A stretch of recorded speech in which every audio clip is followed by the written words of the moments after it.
नमस्कार दोस्तों, डेट है आज की 26 जुलाई 2022 और स्वागत है आपका एडिटोरियल डिस्कशन में। आज 3 इश्यूज हम डिस्कस करेंगे। सबसे पहले आर्टिकल डिस्कस करेंगे बेल रिफॉर्म्स से संबंधित और दूसरा आर्टिकल हम डिस्कस करेंगे इंडियन स्पेस इंडस्ट्री से संबंधित। सबसे लास्ट में आर्टिकल हम डिस्कस करेंगे विसल ब्लोअर एक्ट से संबंधित। डिस्कशन हम स्टार्ट करें उससे पहले एक स्टोरी है जिसे आप एथिक्स में एग्जाम्पल के तौर पे इस्तेमाल कर सकते हो। स्टोरी नहीं, वाक्य है। टीचर है, स्कूल टीचर सेटन लामू लेप्चा। ये देखो नॉर्थ सिक्किम के जोंगू रीजन में पढ़ाती हैं बच्चों को। अब देखो जहाँ पे इनका स्कूल है ना, वहाँ पे लैंडस्लाइड आ गया। 1 महीने से रोड पूरी तरह से खराब है, ये स्कूल तक नहीं पहुँच पा रही थी। बावजूद इसके इन्होंने एक दिन भी स्कूल मिस नहीं किया। देखिए किस प्रकार से पहाड़ों को क्रॉस करके, मतलब काफ़ी डिफ़िकल्ट रास्तों से होके गुजर के ये बच्चों को पढ़ाने जाती हैं पिछले 1 महीने से। मतलब ये है डेडिकेशन टूवर्ड्स द ड्यूटी। हालांकि ये बहाना मार सकती थी कि रोड नहीं है, ख़राब है, तो इसलिए मैं स्कूल नहीं पहुंच पा रही हूं, और कोई इनसे जवाब भी नहीं मांगता। लेकिन इनको पता था मेरे स्कूल ना पहुंचने की वजह से बच्चों की जो शिक्षा है वो ख़राब हो जाएगी, तो इन्होंने एक भी दिन स्कूल मिस नहीं किया और काफ़ी डिफ़िकल्ट रास्तों से होके गुजर के अपनी जान का रिस्क लेके ये स्कूल पहुंची और वहाँ पे इन्होंने बच्चों की जो पढ़ाई है उसको डिसरप्ट नहीं होने दिया। तो ऐसे ऐसे जो टीचर्स हैं इनको तो सही में सलाम है। अब चलिए डिस्कशन स्टार्ट करते हैं। First important article bail laws में रिफॉर्म्स से संबंधित है। आप जीएस पेपर सेकंड के इस टॉपिक से आर्टिकल को रिलेट कर सकते हो। क्या कंटेस्ट है? देखो सुप्रीम कोर्ट ने ना काफ़ी सारे जजेस को ये सलाह दी है कि आप बेल देते वक्त जो कंडीशंस रख देते हो ना, बहुत बार वो कंडीशंस, बेल कंडीशंस काफ़ी ज़्यादा अननेसेसरी होती हैं। अक्सर आपने सुना या फिर पढ़ा होगा, बहुत बार जज बेल देते वक्त ऐसी ऐसी बेल कंडीशंस रख देते हैं कि आप कम्युनिटी सर्विस करोगे, विक्टिम्स से माफ़ी मांगोगे, और बहुत बार तो ये भी हो जाता है, ये कंडीशन रख दी जाती है कि आप महात्मा गांधी की ऑटोबायोग्राफी पढ़ोगे।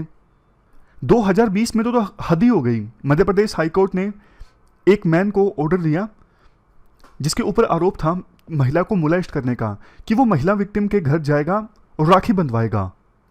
ऐसी कंडीशन रखी बेल के लिए। तो बाद में सुप्रीम कोर्ट ने कहा था ये तो देखो बहुत ज़्यादा गलत है। एक ऐसा मैन जो मोलेस्ट कर रहा था महिलाओं को, उसको आदेश दिया गया है वो उसी महिला का भाई बनेगा, और वो भी जुडिशरी उसे लेजिटिमाइज कर रही है। देखो सामान्यतः बेल के साथ ना कंडीशंस इसलिए रखी जाती हैं, जिसे बेल दी जा रही है ये इंश्योर किया जा सके कि वो भागे ना, समय आने पर वो कोर्ट में मौजूद रहे। या फिर देखो कंडीशंस इसलिए भी अटैच की जाती हैं कि जो अक्यूज्ड हैं वो सबूतों के साथ छेड़छाड़ ना कर सके, जो गवाह हैं उनको इन्फ्लुएंस ना कर सके। इन ऑब्जेक्टिव्स को सामान्यतः तो इस प्रकार से अचीव किया जाता है कि आप जैसे हर हफ्ते पुलिस ऑफिसर के सामने अपनी प्रेजेंस दर्ज करवाओगे या फिर फ्रिक्वेंटली कोर्ट आते रहोगे। कोर्ट से ये नहीं उम्मीद की जाती कि वो ऐसी बेल कंडीशन रखे जिससे जो अक्यूज्ड है उसकी जो फ्रीडम है वो हार्म हो, कम से कम फ्रीडम हार्म हो और जस्टिस भी सिक्योर हो जाए। ये मकसद होता है बेल कंडीशन रखने का। लेकिन देखो बेल देते वक्त भी बहुत बार जज के द्वारा ऐसी कमेंट कर दिए जाते हैं, ऐसे ऑब्जर्वेशन कर दिए जाते हैं जिससे ये लगता है कि अक्यूज ने अपराध किया है या फिर नहीं किया है। राइटर कहते हैं देखो अभी केस की सुनवाई नहीं हुई है, गवाह पेश किए जाएंगे, उससे पहले ही जज अपनी जो सोच है कैसे पुख्ता बना सकते हैं। समझ गए? तो इसलिए जज को ना अपनी टेम्परामेंट पे कंट्रोल करना चाहिए, अपनी जो पर्सनल ओपिनियन है उसे जाहिर नहीं करना चाहिए। जैसे मूवी नहीं है वो जोली एलएलबी, उसमें सौरभ शुक्ला जो जज बने हैं वो क्या बोलते हैं, कानून अंधा होता है, जज अंधा नहीं होता। कि पहले दिन से जज को पता होता है कि एक्यूज ने अपराध किया है या फिर नहीं किया है, लेकिन वो अपनी पर्सनल ओपिनियन नहीं बता सकता। वो सबूतों का इंतजार करता रहता है। दिन बीत जाते हैं लेकिन सबूत नहीं आते। तो वही चीज़ आर्टिकल में बोली जा रही है कि जज ना अपनी पर्सनल ओपिनियन के हिसाब से नहीं एक्ट कर सकते कि मुझे ये लग रहा है तो इसलिए मैं इसे सजा दे रहा हूं, नहीं, आपको क्या लग रहा है वो फर्क नहीं पड़ता। आपको ना एक निश्चित प्रोसेस को फॉलो करना होता है। गवाह कैसे आए हैं, सबूत क्या है, उसके बेस पे ही आप जजमेंट दे सकते हो। इसके बाद राइटर बोलते हैं, देखो हमारे देश की जेलों में ना 75% जो प्रिजनर है ना वो अंडर ट्रायल हैं, यानी उनका केस चल रहा है, और प्रिजन्स में ओवर क्राउडिंग काफी ज्यादा है बाय 118%। हमारे इंडियन जस्टिस सिस्टम में क्राइसिस का ये परिणाम है कि इतने ज़्यादा अंडर ट्रायल हैं और जेलें जो हैं वो भरी हुई हैं। सुप्रीम कोर्ट ने हाल ही में Satyendra Kumar Antil versus CBI case में ये एक्नोलेज किया कि इंडिया का जो बेल सिस्टम है वो इनइफेक्टिव है, और इसी की वजह से जो क्रिमिनल जस्टिस सिस्टम है उसमें क्राइसिस चल रहे हैं। मतलब एकमात्र ये रीज़न नहीं है, लेकिन ये एक बड़ा रीज़न है कि बेल सिस्टम में कमियां हैं, जिसकी वजह से जेलों में ओवर क्राउडिंग है और अंडर ट्रायल्स की संख्या ज़्यादा है। कोर्ट ने यह भी बोला कि रिपीटेड गाइडलाइंस हमारे द्वारा दी जा चुकी है बेल लॉ के बारे में, लेकिन अभी तक ग्राउंड लेवल पर चीज़ें नहीं बदली हैं।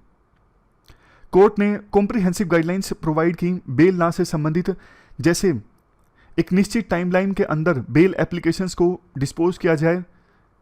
नेक्स्ट, एक अलग से बेल से संबंधित कानून भी बनाया जाए।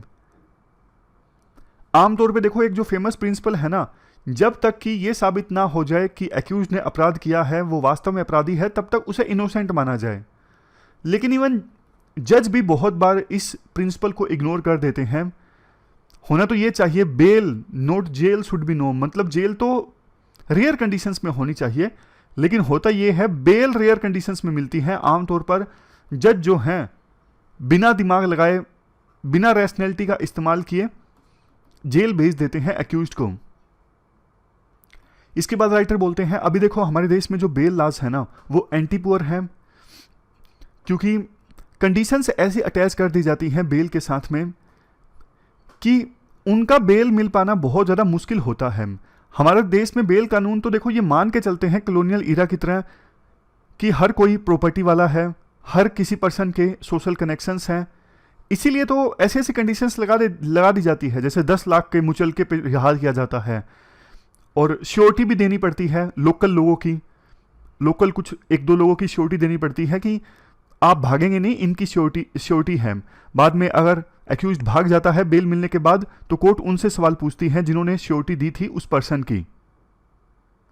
लेकिन देखो बहुत सारे पर्सन है, जैसे माइग्रेंट्स का एग्जाम्पल लीजिए, उनके पास कोई लोकल कनेक्शन नहीं होता, उनके पास पैसे भी नहीं होते, तो बहुत सारे लोग तो ना बेल प्राप्त नहीं कर पाते। ऑलमोस्ट 14-15% लोग तो ऐसे हैं जो बेल प्राप्त नहीं कर पाते, और बहुत लोग ऐसे हैं जो बेल मिलने के बाद में 1 महीना लगा देते हैं इन कंडीशंस को फुलफिल करते करते, मतलब पैसों का अरेंजमेंट करते करते, या फिर जो लोकल लोग हैं वो उनके लिए श्योरिटी बने ये इंश्योर करते करते।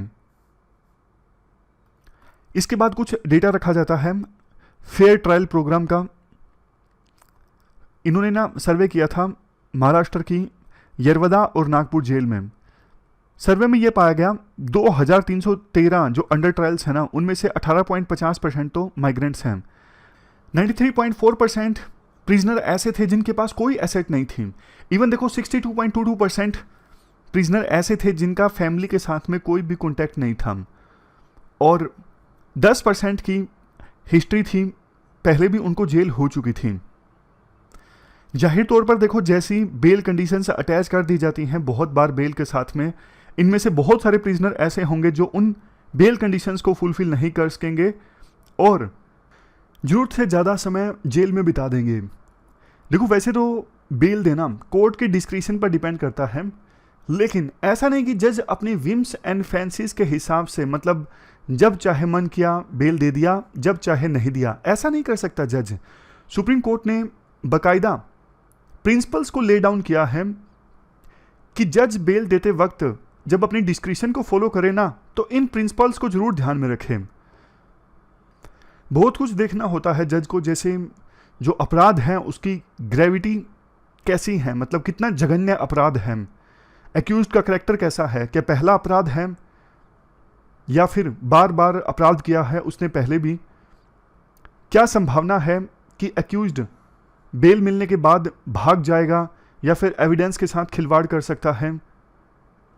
बट देखो अक्सर देखा जाता है कि जज जब अपनी डिस्क्रिशन का इस्तेमाल करते हैं ना, तो इन प्रिंसिपल्स को बहुत सीरियसनेस से नहीं लेते हैं। बहुत बार जज जब बेल को रिजेक्ट करते हैं तो रीजंस भी नहीं बताते कि रैशनल क्या है, क्यों वो बेल को रिजेक्ट कर रहे हैं। लास्ट में राइटर बोलते हैं, देखो देश में हर किसी के पास प्रॉपर्टी नहीं है, ना ही हर किसी के सोशल कनेक्शन हैं। तो बेल के लिए एक निश्चित अमाउंट की सिक्योरिटी डिपॉजिट करवाना या फिर लोकल लोगों की श्योरिटी होना, ये सब कंडीशंस जब रख दी जाती है ना, तो जो मार्जिनलाइज सेक्शंस के बहुत सारे लोग हैं ना, वो बेल से वंचित रह जाते हैं। यही एक रीज़न है कि आपको जेलों में जो लोग बंद मिलेंगे, प्रिजनर मिलेंगे, ज़्यादातर वो गरीब लोग मिलेंगे। आवश्यकता ये है कि बेल से संबंधित जो कानून है ना, उनमें जल्द से जल्द रिफॉर्म्स लाए जाएं, और वही प्रिंसिपल, बेल शुड बी नोम, ना कि जेल। ये पूरा आर्टिकल हमने डिस्कस किया बेल लॉज में रिफॉर्म्स से संबंधित। चलते हैं आगे। अगला आर्टिकल इंडिया की स्पेस इंडस्ट्री से संबंधित है। आप जीएस पेपर 3 के इस टॉपिक से आर्टिकल को रिलेट कर सकते हो। क्या कंटेस्ट है? देखो, जो प्रिंसिपल साइंटिफिक एडवाइजर है ना, अजय कुमार सूद, इन्होंने इस महीने की शुरुआत में कहा सरकार जल्द ही एक नई स्पेस पॉलिसी लेकर आ सकती है। नई स्पेस पॉलिसी आने के बाद इंडिया में भी जो स्पेसएक्स जैसी कंपनीज है ना, इलोन मस्क की कंपनी है स्पेसएक्स, काफ़ी सैटेलाइट्स लॉन्च करती है, बड़े बड़े प्रोजेक्ट्स ला रही है, जैसे एक स्टारलिंक प्रोजेक्ट है। तो इंडिया में भी ऐसी ही कंपनीज इमर्ज होकर आएंगी इंडिया की नई स्पेस पॉलिसी आने के बाद में।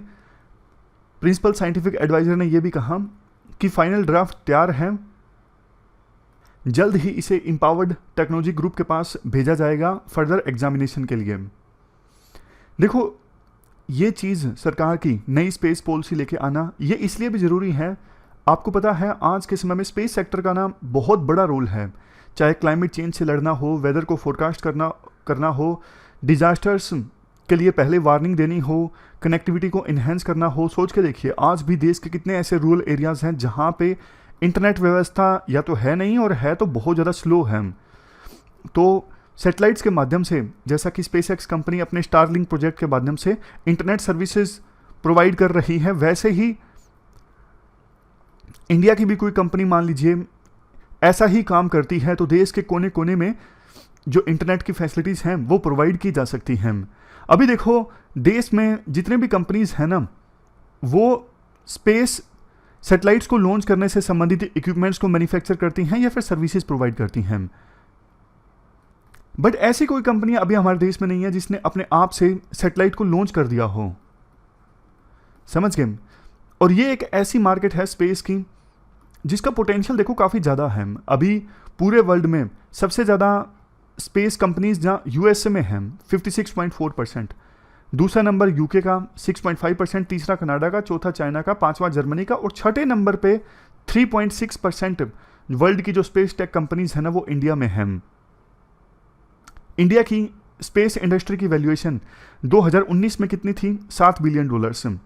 और 2024 में कितना सरकार का लक्ष्य है? सरकार का लक्ष्य है इंडियन स्पेस इंडस्ट्री की वैल्यूएशन 2024 तक $50 बिलियन तक लेके जाना। इंडिया के पास देखो अचीवमेंट ये है, इंडिया पहला ऐसा देश बना जो अपने पहले ही अटेम्प्ट में मार्स के ऑर्बिट में पहुंच गया, और लागत आई बहुत ही कम, $75 मिलियन से। बहुत ज़्यादा सस्ता सैटेलाइट लॉन्च किया इंडिया ने जो मार्स के ऑर्बिट में पहुंच गया।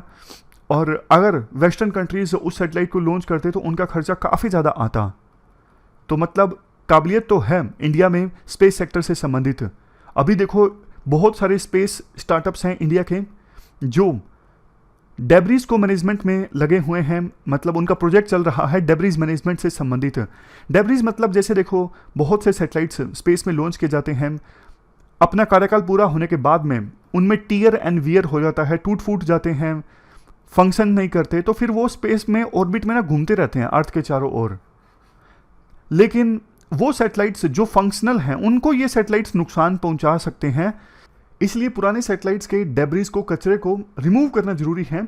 और इस दिशा में इंडिया के काफ़ी सारे जो स्टार्टअप्स हैं वो लगे हुए हैं। यूएसए और कनाडा में देखो स्पेस रिलेटेड इन्वेस्टमेंट जो है 2021 में सबसे ज़्यादा आई। यूएसए का तो ये हाल है, यूएसए में जितनी इन्वेस्टमेंट आई ना, यूएसए के बाद लिस्ट में बहुत सारे देशों में मिला के भी नहीं आई। यूएसए बाकी देशों की अपेक्षा करते ना बहुत आगे है, स्पेस टेक कंपनीज के मामले में आगे है, बजट के मामले में भी आगे है। राइटर कहते हैं यूएसए में ना स्पेस एक्टिविटीज ज़्यादा होने का एक रीज़न ये भी है, यूएसए में स्पेस बजट है काफ़ी बड़ा। 2021 में कितना था, $41 बिलियन, और 41 में से $23.3 बिलियन गए नासा को। इंडिया की बात करें, इंडिया में स्पेस बजट यूएसए जितना नहीं है। 2022-23 में इंडिया ने कितने एलोकेट किए हैं डिपार्टमेंट ऑफ स्पेस को, 13,700 करोड़, पूरे तो $2 बिलियन भी नहीं हुए। हालांकि देखो सरकार ने ना रिफॉर्म्स काफ़ी लिए हैं स्पेस सेक्टर से संबंधित, जैसे कि देखो 2020 में यूनियन गवर्नमेंट ने अलाउ कर दिया कि प्राइवेट प्लेयर्स भी अब end to end services provide कर सकते हैं। एंड टू एंड सर्विसेज मतलब सैटेलाइट को लॉन्च करने की अनुमति। बट अनुमति देने से क्या है, एक्सपर्टीज भी तो होनी चाहिए ना। एक्सपर्टीज धीरे धीरे आएगी प्राइवेट प्लेयर्स के पास में।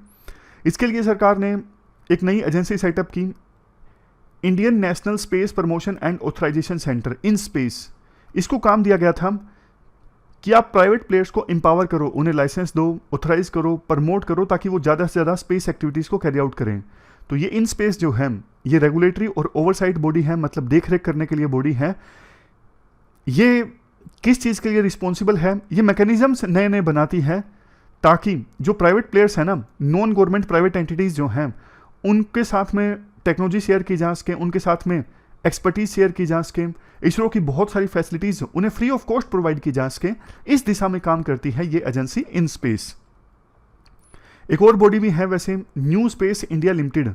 इसको काम दिया गया था वो मेच्योर टेक्नोलॉजीज जैसे क्रायोजेनिक इंजन है, मैं एग्जांपल दे रहा हूं आपको, जो मेच्योर टेक्नोलॉजीज है ना जो इसरो ने डेवलप की है, वो ट्रांसफर करना इंडियन इंडस्ट्रीज को।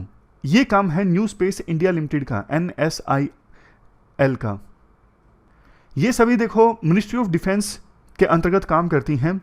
मतलब इन सब पॉइंट्स का ये है, सरकार अपनी तरफ से प्रयास कर रही है।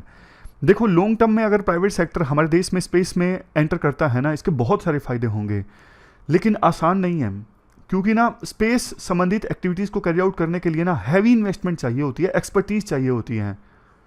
तो जब लगेगा कुछ कंपनीज को कि इंडिया में पॉलिसी स्टेबल है और अवसर काफ़ी ज़्यादा हैं, तब जाके कुछ कॉर्पोरेट ग्रुप्स या फिर बाहर की कंपनीज इंडिया में स्पेस सेक्टर में एंटर कर सकती हैं। लेकिन करेंगी तो ना सिर्फ इससे जॉब्स जनरेट होंगी, इंडिया में इन्वेस्टमेंट आएगी, बल्कि इसके साथ साथ जैसा हमने इस आर्टिकल की शुरुआत में डिस्कस किया था, और काफ़ी सारे फायदे होंगे, जैसे इंटरनेट की सर्विसेज हैं और नेविगेशन है, कनेक्टिविटी है, बहुत सारे फायदे होंगे। तो ये पूरा आर्टिकल हमने डिस्कस किया इंडिया में स्पेस सेक्टर से संबंधित, स्पेस सेक्टर की डेवलपमेंट से संबंधित। चलते हैं आगे। इसके बाद अगला जो आर्टिकल है देखो, वो विसल ब्लोअर प्रोटेक्शन से संबंधित है। आप जीएस पेपर सेकंड के इस टॉपिक से आर्टिकल को रिलेट कर सकते हो। क्या कंटेक्स्ट है, हाल ही में देखो 2 विसल ब्लोअर, एक तो जो पनामा पेपर से जुड़े हुए हैं और दूसरा उबर फाइल, जो हाल ही में उबर कंपनीज कैसे हथकंडे अपनाती है ग्रोथ के लिए, जो खुलासा हुआ था ना फाइल्स के थ्रू, जिसने वो फाइल्स रिलीज की, दोनों ने मीडिया से बात की। देखो जो विसल ब्लोअर होते हैं ना, 2 तरह के होते हैं, एक इंटरनल विसल ब्लोअर, एक एक्सटर्नल विसल ब्लोअर। मैं आपको एग्जांपल्स की सहायता से बताता हूं। मान लीजिए कोई कंपनी है, माइनिंग कंपनी है, जिसने कोल ब्लॉक को लीज पर लिया हुआ है झारखंड की किसी साइट पर। अब देखो माइनिंग कंपनी में ग्राउंड साइट पर जो ऑफिसर काम करता है ना, उसे पता लगा कि हमारी कंपनी जिस जो ब्लॉक लीज पर मिला हुआ है ना, उससे हटके भी थोड़ी ज़्यादा जगह पे माइनिंग कर रही है, जो कि इलीगल है। वहाँ पे माइनिंग करने का कॉन्ट्रैक्ट जो है मिला ही नहीं हमारी कंपनी को। तो वो ऑफिसर ना अपने सीनियर्स को बताता है जो हायरार्की में उस ऑफिसर से ऊपर हैं। तो ये एक प्रकार से इंटरनल विसल ब्लोअर है। मतलब वो ऑफिसर जिसको लग रहा था कि हमारी कंपनी गलत काम कर रही है, वो अपनी हायरार्की में अपने सीनियर्स को सूचित करता है कि देखो हम जो कर रहे हैं वो गलत कर रहे हैं, इस उम्मीद में कि जो सीनियर्स हैं उनको पता नहीं है। ये हुआ internal whistle blower. External whistle blower वही पर्सन जो ग्राउंड साइट पर था, जिसने अपने सीनियर्स को सूचित कर दिया, बावजूद इसके कोई एक्शन नहीं हुआ, फिर वो मीडिया में प्रेस कॉन्फ्रेंस के माध्यम से या फिर सरकार को बता सकता है कि देखो हमारी कंपनी गलत कर रही है। ये हुआ external whistle blower.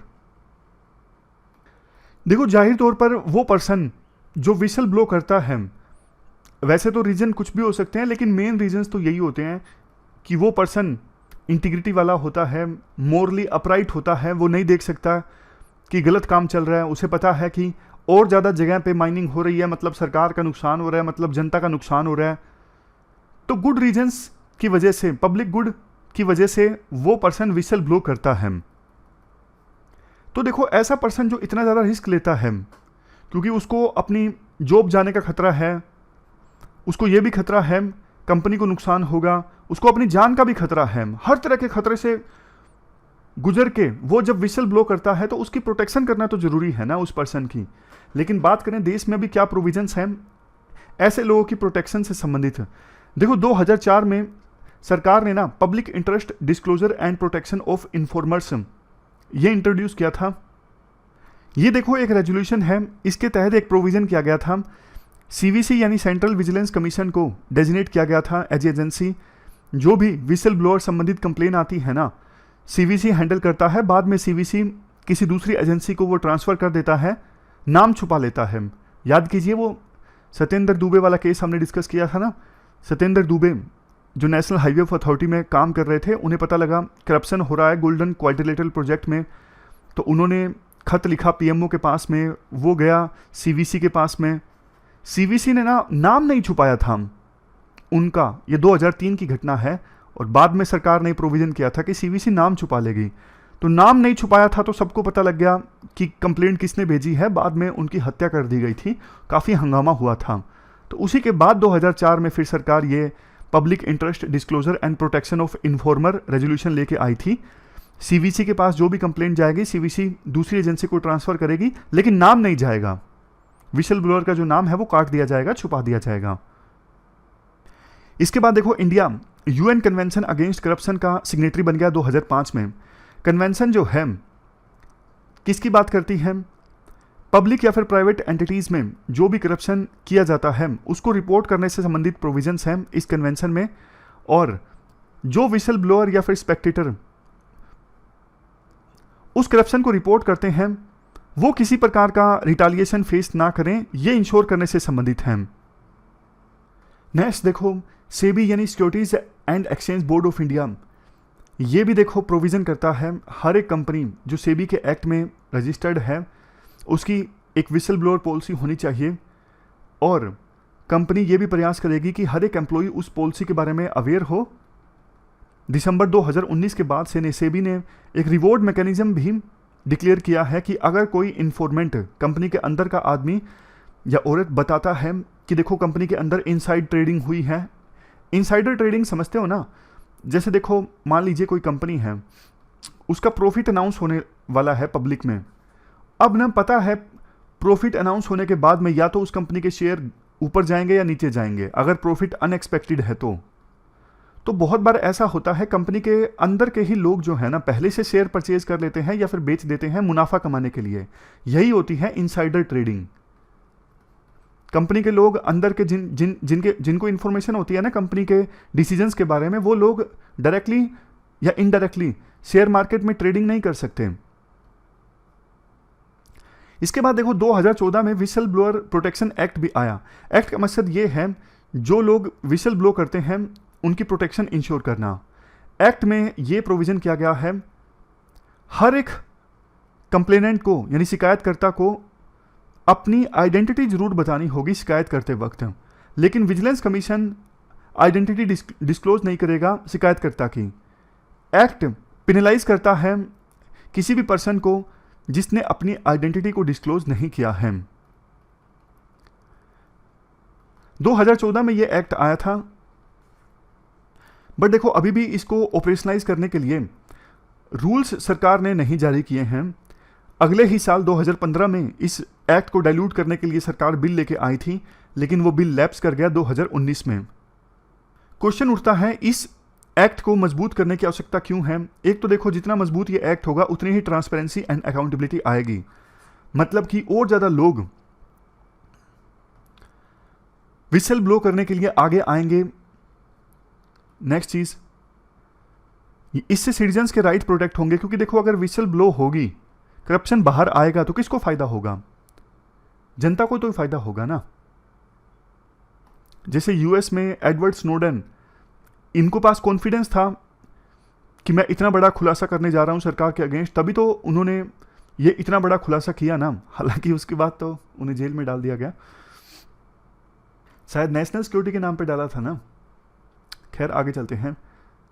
Whistle blowers को हार्डशिप्स का सामना नहीं करना पड़ेगा अगर एक्ट मजबूत होगा, क्योंकि देखो जैसा पहले भी हमने डिस्कस किया, उनकी जॉब जाने का खतरा रहता है, डेथ थ्रेट्स उन्हें आते हैं जब वो विसल ब्लो करते हैं, तो उनको प्रोटेक्ट करना जरूरी है। अभी कानून में वैसे भी काफ़ी कमियां हैं, जैसे यूएस में देखो रिवॉर्ड मैकेनिज्म भी है, लेकिन ये जो 2014 का एक्ट है ना विसल ब्लोअर से संबंधित, इसमें रिवॉर्ड मैकेनिज्म कोई भी नहीं है, इनाम की नहीं मिलेगा। और यूएसए में ना जो विसल ब्लोअर एक्ट होता है वो सभी को कवर करता है, प्राइवेट एंटिटीज को भी, सरकार को भी। लेकिन हमारे देश में जो ये विसल ब्लोअर एक्ट आया, ये सिर्फ सरकारी डिपार्टमेंट्स और मिनिस्ट्रीज के लिए था, प्राइवेट कंपनीज के लिए नहीं था। एक्ट में देखो ये भी कहा हुआ था 2014 के कि जब भी किसी पर्सन को पता लगेगा ना कि जैसे मेरी मिनिस्ट्री में या डिपार्टमेंट में करप्शन हो रहा है लोअर लेवल पे, तो वो अपने सीनियर को बताएगा। बहुत बार देखो सीनियर खुद ही मिले होते हैं, तो कोई इसका फायदा होता नहीं है।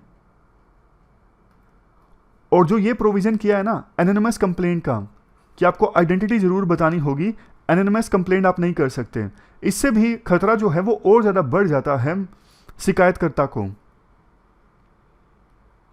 लास्ट में कुछ सजेशंस दिए जाते हैं कि पहली बात तो सबको कवर किया जाए, यूनिवर्सल प्रोटेक्शन होना चाहिए, प्राइवेट एंटिटीज में विसल ब्लोअर्स को और सरकारी डिपार्टमेंट्स में विसल ब्लोअर्स को, दोनों को। रिवार्ड मैकेनिज्म होना चाहिए, कोई विसल ब्लो करता है तो उसे इनाम मिलेगा। 2014 के एक्ट को मजबूत करके जल्द से जल्द रूल्स जारी किए जाएं सरकार के द्वारा, ताकि इस एक्ट को अच्छे से इंप्लीमेंट किया जा सके। और जैसे देखो यूएस में प्रोविजन होता है, जो लोग विसल ब्लो करते हैं उनको अपने सीनियर्स को ही रिपोर्ट करना होता है, नहीं, अलग से ऑफिस भी इस्टेब्लिश होते हैं जिसमें न्यूट्रल इन्वेस्टिगेटर्स होते हैं, तो वहां पर भी विसल ब्लोअर्स रिपोर्ट कर सकते हैं केस को। तो ये पूरा आर्टिकल हमने डिस्कस किया। लास्ट में कंक्लूजन में तो सिंपल है कि विसल ब्लोअर्स के लिए एक इनेबलिंग इकोसिस्टम होना चाहिए, उन्हें इंसेंटिवाइज करने की आवश्यकता है, ना कि वो थ्रेटेंड महसूस करें। इसके लिए सरकार को प्रयास करना चाहिए और हमारे देश में जो विसल ब्लोअर प्रोटेक्शन मैकेनिज्म है उसे मजबूत किया जाए।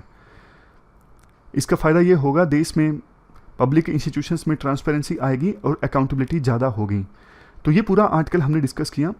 इस डिस्कशन में इतना ही है। Thank you very much for discussion.